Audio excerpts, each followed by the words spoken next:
Grill a pork chop, white. Boil pork, gray. Roast a loin, still pale.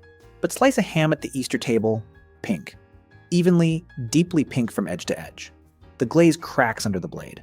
You put it on your plate without a second thought. But it's worth thinking about, because that ham comes from the same pig, same species, same muscle, same leg, but a completely different color. And that pink doesn't come from the meat itself. It comes from a chemical reaction engineered on purpose hundreds of years ago.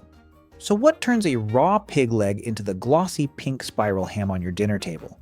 And what's the one detail that will change how you see it every time you slice?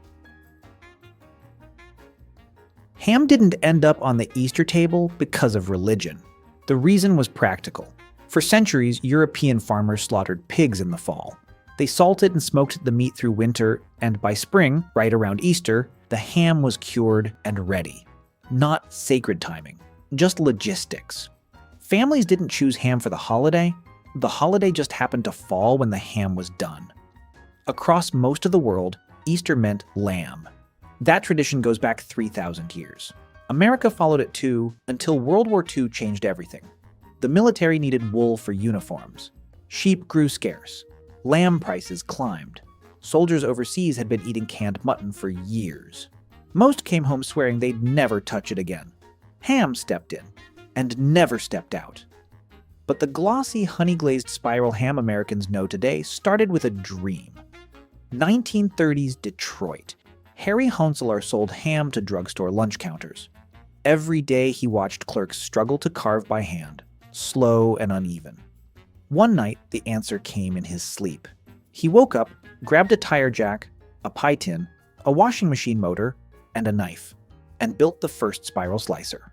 In 1957, he mortgaged his house, bought a ham shop for $500, and named it Honey Baked Ham. Today, over 400 stores. 1 in 3 hams sold in America is spiral cut. It starts with a hind leg of pork, 5 to 10 kilograms, bone in. Before it becomes ham, it must be cured. And curing is the step that decides the color. A curing solution is prepared: water, salt, sugar, spices, and one compound, sodium nitrite. This gets injected deep into the meat using a multi-needle injector. Dozens of fine needles puncture the surface in a grid pattern, pushing brine into every muscle fiber simultaneously. The leg passes through the injector in seconds, but the needles reach centimeters deep. The goal? Distribute sodium nitrite evenly throughout the entire piece. Some traditional methods skip the injector and submerge the whole leg in brine for days, letting the salt migrate inward on its own. Slower, but the flavor penetrates more gently. This is where the chemistry begins. Fresh pork gets its color from myoglobin, a protein that carries oxygen in muscle tissue. Cooking pork, normally, heat causes myoglobin to oxidize. The iron atom at its center changes state. Result: gray-brown meat. That's your pork chop. But with sodium nitrite present, something else happens. In the acidic environment of the meat, nitrite breaks down into nitric oxide. Nitric oxide bonds to the iron in myoglobin, forming nitrosomyoglobin, a deep red compound. When heated, nitrosomyoglobin transforms into nitroselemochrome, an extremely stable pink pigment. It doesn't fade. It doesn't oxidize. It stays pink after hours in the oven, even after days in the refrigerator.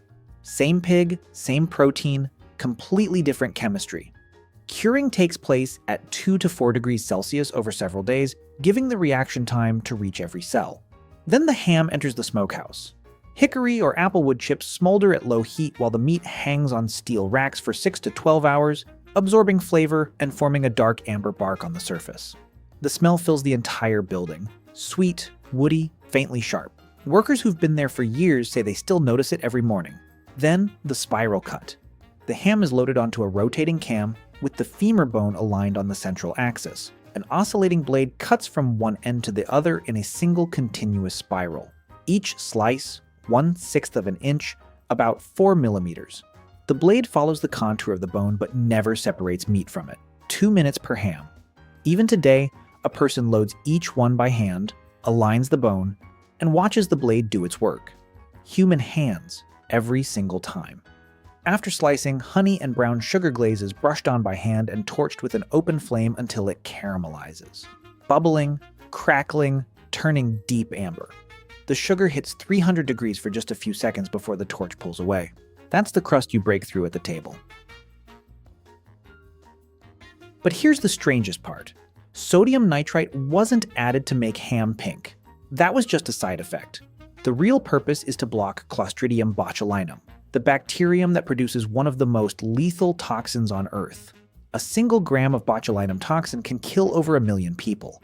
Without nitrite, improperly stored cured meat can kill without warning. And one more odd detail. Curing salt, the powder that contains sodium nitrite, is deliberately dyed pink. Not because it's naturally pink, but if it looked like table salt, someone would eventually mistake one for the other. At high doses, sodium nitrite is poisonous. So they colored it as a warning. Pink salt makes pink meat. Both pinks exist for the same reason: safety. Here's where the story flips. In recent years, ham labeled uncured and no nitrates or nitrites added has filled supermarket shelves. Sounds cleaner, sounds safer. But most of these products use celery powder in the cure.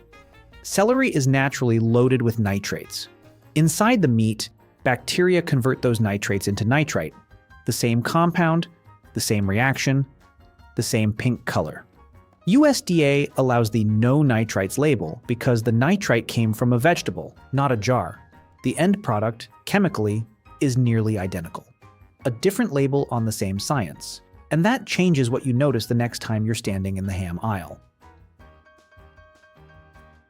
Next time you sit at an Easter table and someone hands you a plate of spiral ham, look at the color before you eat. That pink isn't the natural color of cooked pork. It's nitric oxide locked onto myoglobin, a molecular bond designed centuries ago, so that preserved meat wouldn't kill the people it was supposed to feed. Every shade of pink on that plate is controlled chemistry. The brighter the pink, the more complete the nitrite reaction reached into that part of the muscle. Then look at the cut. That perfect spiral circling the bone. You didn't make it, a machine did. But that machine didn't come from a lab or a food corporation. It came from the sleep of an ordinary ham salesman in Detroit, a man the entire industry rejected. Every slice you pick up traces the same path that Harry Hanselar's washing machine motor contraption carved for the first time in a garage in the 1930s. 2 inventions sit on your plate every Easter. One keeps the meat safe, one keeps the meat easy. Both began with ordinary people solving ordinary problems. And now you can see both. That slice of ham on your plate, pink because of a molecule. Spiral because of a dream in Detroit. Neither one is an accident. That's the process. We reveal how things actually work, one story at a time. If there's something you'd like us to explore next, let us know. Until then, trust the process.